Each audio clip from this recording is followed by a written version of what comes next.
Thumbnail देख के ये तो लग रहा होगा ना कि हाँ, वीडियो में कुछ बहुत अच्छा इंटरेस्टिंग चीज़ सुनने मिलेगा, जिससे पता चलेगा कि मार्केट में कौन-कौन से लोग फ्रॉड हैं एंड उससे हम बच के रहें, राइट? देखिए, मैं इस तरह की कोई चीज़ें नहीं बताने वाला हूँ। मैं ये कहने वाला हूँ कि फ्रॉड दुनिया में कोई नहीं होता है, बस सबके पैसे कमाने का तरीका अलग होता है। किसी का तरीका सही होता है, किसी का तरीका गलत होता है। तो गलत तरीके वालों से दूर रहना है आपको और अच्छे तरीके वालों से आपको जुड़े रहना है। पैसे सब लोग कमाना चाहते हैं, ये ध्यान रखिएगा। तो मैं कोई एक्सेप्शन नहीं हूँ या कोई और भी जो फाइनेंस इन्फ्लुएंसर्स हैं, कोई एक्सेप्शन नहीं है। पैसे सब कमाना चाहते हैं, सबका पैसा कमाने का तरीका अलग होता है।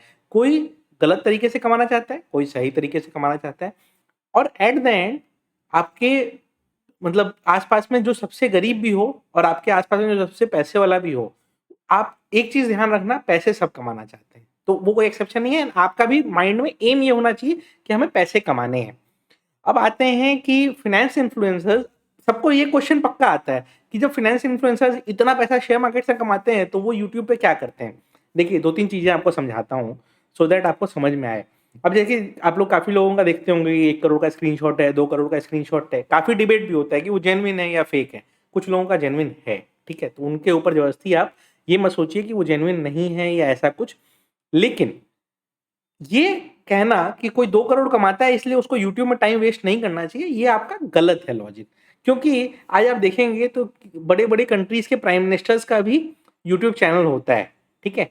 बड़े-बड़े रिच लोगों का भी यूट्यूब चैनल होता है। अपनी बातें लोग कहाँ शेयर करेंगे? काफ़ी लोग मेरे स्पेशली मैं अपना रीज़न बताता हूँ कि मेरा यूट्यूब से मेरे को क्या बेनिफिट हुआ। मॉनेटरी देखिए, जब चैनल छोटा रहता है ना तो मॉनेटरी बेनिफिट कुछ नहीं होता है। चैनल जैसे-जैसे ग्रो करता है, लोग आपके संग जुड़ते जाते हैं, तो उसके कारण आपका यूट्यूब से जो अर्निंग आता है वो अलग, ब्रांड स्पॉन्सर्स आते हैं वो अलग, वो अर्निंग आती है। उसको डिनाई मैं नहीं करूँगा। पहले बहुत कम अर्निंग होती थी, जब आपके चैनल छोटा रहता है, तो जब चैनल बड़ा हो जाता है तो उससे अर्निंग बढ़ जाती है। बट वो चैनल बढ़ाना भी क्या सबके लिए इतना ईज़िली पॉसिबल है? चैनल उसी का बढ़ता है जो ऑनेस्टली ग्रो करता है चैनल को। ठीक है? तो धीरे-धीरे लोग जुड़ते जाते हैं, उसके संग उसका चैनल ग्रो करता है। तो वहाँ से उसकी कुछ इनकम आती है जिसमें मेरा भी इनकम आता है। मेरा भी यूट्यूब से आता है इनकम एंड मेरे को ब्रांड स्पॉन्सर से भी इनकम अच्छी खासी आ जाती है। लेकिन वो जितना भी इनकम आता है ना, वो एक दिन का एम टू एम ऊपर या नीचे होने पे एडजस्ट हो सकता है। तो आप समझ लो कि वो बहुत बड़ा कोई ऐसा इनकम नहीं होता है स्टॉक मार्केट ट्रेडर के लिए। जो 1 करोड़ कमा रहा है या जो 1 लाख भी कमा रहा है ना, यूट्यूब से इतना बड़ा कोई इनकम नहीं आता है कि उससे हमारा मतलब अगर कोई 20 लाख रुपए लॉस कर दे, तो उससे वहाँ रिकवर हो जाए। ये समझ लीजिए कि उससे नहीं होता है। पहली चीज़ ये ध्यान रखिए। फिर भी लोग यूट्यूब पे क्यों आते हैं? मैं अपना पर्सनल बता देता हूँ। देखिए, मैं जब मार्केट ओवर होता है, उसके बाद अब एक एनालिसिस करके डालता हूँ वीडियोज़ यूट्यूब पे। अगर आप पब्लिक डोमेन में कोई चीज़ बोलने जा रहे हैं एंड अगर आपको रिस्क है कि आप गलत हो सकते हो, तो ये ध्यान रखिएगा कि 50% लोग अगले दिन गाली देने वाले हैं। ठीक है? वो डर से आदमी क्या करता है, एनालाइज़ जो करता है प्रॉपर्ली एनालाइज़ करता है। और वो एनालिसिस जब आप प्रॉपर करते हो, तो नेक्स्ट दिन आप जब ट्रेडिंग करने भी जाओगे ना, तो उसका फ़ायदा आपको होता है। तो ये जो एनालिसिस करके मैं डालूँ या सुभाषिस भाई डालें या कोई और भी डालें, देखिए जो लोग आके ज्ञानबाजी करके चले जाते हैं, उनकी बात नहीं कर रहा हूँ। बट जो लोग प्रॉपर एनालिसिस करके डालते हैं, वो लोग जब भी एनालिसिस करके डालते हैं ना, तो वो अपना नेक्स्ट दिन का माइंड फ्रेम अपना भी जो उन्होंने माइंड फ्रेम बनाया है, वो डिस्कस करके जाते हैं। एंड चूँकि हमारे इतने बड़ा कैपिटल रिस्क पे लगा रहता है, हम कभी भी ये चाहेंगे ही नहीं कि हम कोई ऐसा डिसीजन लें जो गलत हो। तो क्या होता है कि आदमी एनालिसिस जब करता है, प्रॉपर स्ट्रीमलाइन वे में ढंग से एनालिसिस करता है, सो दैट वो गलत ना हो। उसका बेनिफिट क्या होता है? नेक्स्ट दिन हम जब ट्रेडिंग करते हैं, ऐसा भी होता है कितना बार मेरा फर्स्ट 1 आवर में ही मेरे को जो डे टारगेट था मेरा अचीव हो जाता है, मैं उसके बाद पूरा दिन मस्ती करता हूँ। तो क्यों? क्योंकि आपकी एनालिसिस सही थी, आपको ट्रेड सही मिल गया, आपने बुक आउट कर लिया। तो वो चीज़ होती है। अच्छा, प्लस उसमें एक चीज़ और एडवांटेज होता है, अगर आपको डेटा में दिख रहा है कि मार्केट रेंज बाउंड रह सकता है, तो फिर आप ऑप्शन बाइंग में जाओगे नहीं ना, आप फ्यूचर्स ट्रेडिंग में जाओगे नहीं, आप चुपचाप ओटीएम ऑप्शन सेल करके बैठ जाओगे। आपको लगता है कि नहीं ब्रेकआउट ब्रेकडाउन हो सकता है, तो उस समय आप अपना ऑप्शन बाइंग का ट्रेड से स्कैल्पिंग कर लो या अपना फ्यूचर्स से ट्रेड आप कर लो, जो आप कर लो। तो लेकिन ये एनालिसिस लाइव मार्केट से पहले प्रीवियस डे हो जानी ज़रूरी है, उसका फ़ायदा होता है। तो मैक्सिमम लोग, जितने लोग भी वीडियोज़ बनाते हैं, व्यूज़ आए या नहीं आए, उनको ये रहता है कि अगर मैं पब्लिक डोमेन में बात को बोलने जा रहा हूँ, तो मैं मोस्टली वही चीज़ बोलूँगा जो जेनुइनली डेटा में दिख रहा है, सो दैट मैं कल गलत नहीं प्रूव हो जाऊँ। ठीक है? उसका फ़ायदा क्या होता है? उसका फ़ायदा ये होता है कि नेक्स्ट दिन हमारी प्रॉफिटेबिलिटी भी बढ़ के आती है, प्लस मार्केट में हमारी क्रेडिबिलिटी भी बनी रहती है।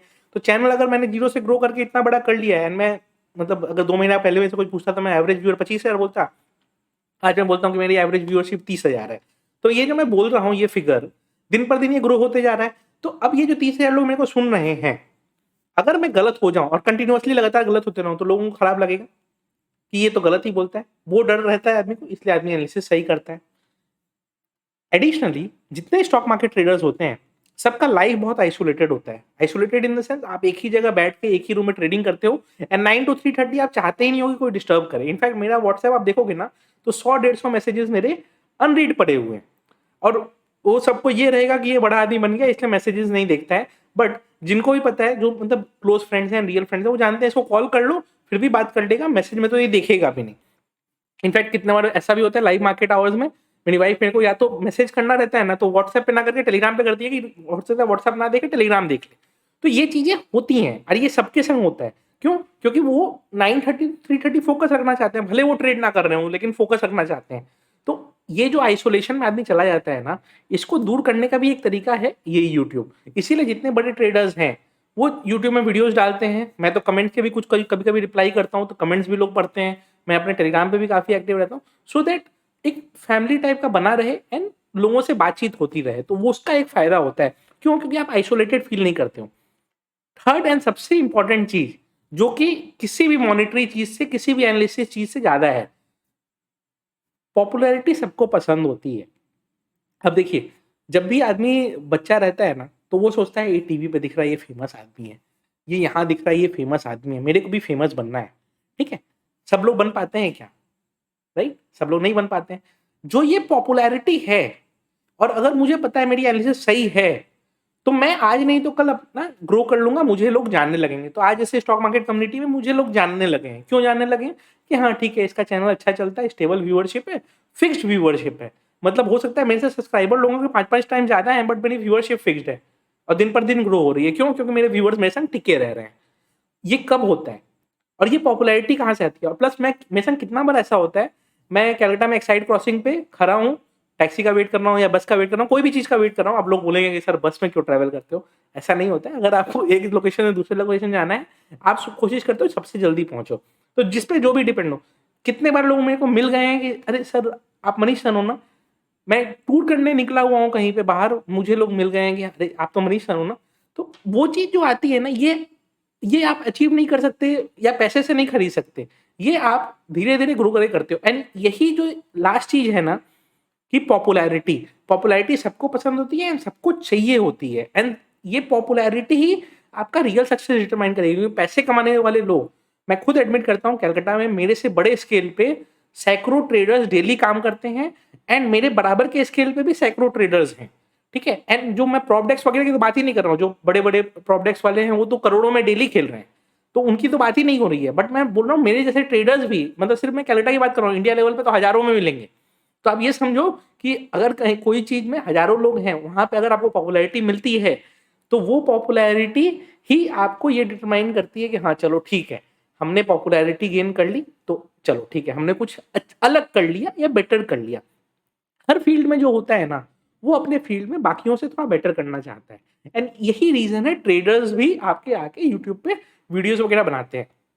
बट ये तो उनके लिए हो गया जो जेन्युइनली कर रहे हैं। बट कुछ लोगों ने क्या किया है, इसको मिसयूज कर दिया है अपना दुकान चलाने के लिए। ठीक है, अब जैसे मैं ब्रांड एडवर्टीजमेंट्स वगैरह करता हूँ, ठीक है, मैं क्लियर बता देता हूँ कि ये ब्रांड प्रमोशन ही है। क्यों? क्योंकि ब्रांड मेरे पास आता है, प्रमोट करना है, कर दो। बट मैं अगर बार बार ये बोलूंगा आपको कि आप मेरा कोर्स खरीद लो, आप मेरा ये खरीद लो, मैं आप में से कुछ भी पूछो, कुछ भी सिखाने बोलो तो मैं बोलूंगा मेरा 70,000 का कोर्स ज्वाइन करो तब मैं आपको सिखाऊंगा, तो ये थोड़ा गलत है। क्यों? क्योंकि अगर आपने मार्केट से इतना कमाया है ना, थोड़ा आपको सर्विस देना चाहिए पब्लिक को। हाँ, मैं ये नहीं कहता हूँ कि आप कमाओ ही मत, आप कमाओ। आप ये भी मत करो कि हम भाई 50,000 का कोर्स ही बेचेंगे, हम लाख रुपए का कोर्स ही बेचेंगे, ये सब नहीं। लेकिन हाँ, आप कुछ सोसाइटी को कंट्रीब्यूट करो। वो जो कैटेगरी वाले लोग हैं ना, जो लोगों ने दुकान बना दिया, उन्हीं के कारण क्या है बाकी इन्फ्लुएंसर्स भी बदनाम हो जाते हैं। बट जो लोग जेन्युइन काम भी कर रहे हैं ना, होता क्या है, लोग वन साइज फिट ऑल के हिसाब से देखते हैं। अब मेरे मेरे संग क्या होके रखा है, कितने लोग आते हैं मेरे को, सर मैंने ना टेलीग्राम पे 10,000 रुपए दे दिए। भाई किसको दे दिए? वो जीपे नंबर जो आया था ना उस पे मैंने दे दिया। भाई क्यों दे दिए?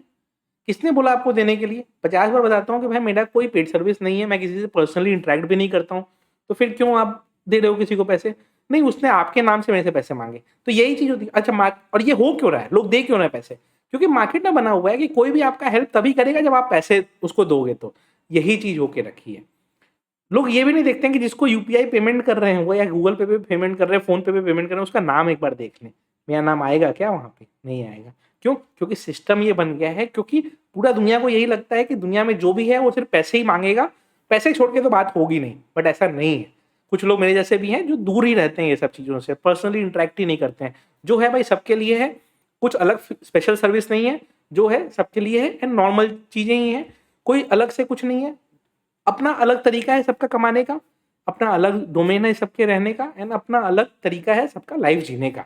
तो उस तरीके से आप लोग ना सबको एक ब्रैकेट में मत जज करिए, दोनों को सेपरेट रख के जज करिए। तो मैंने ये बता दिया ना कि क्यों पैसे कमाने के बाद भी लोग यूट्यूब पे रह रहे हैं एंड क्यों कुछ लोग यूट्यूब पे सिर्फ इसलिए रह रहे हैं कि उनकी दुकान चलती रहे।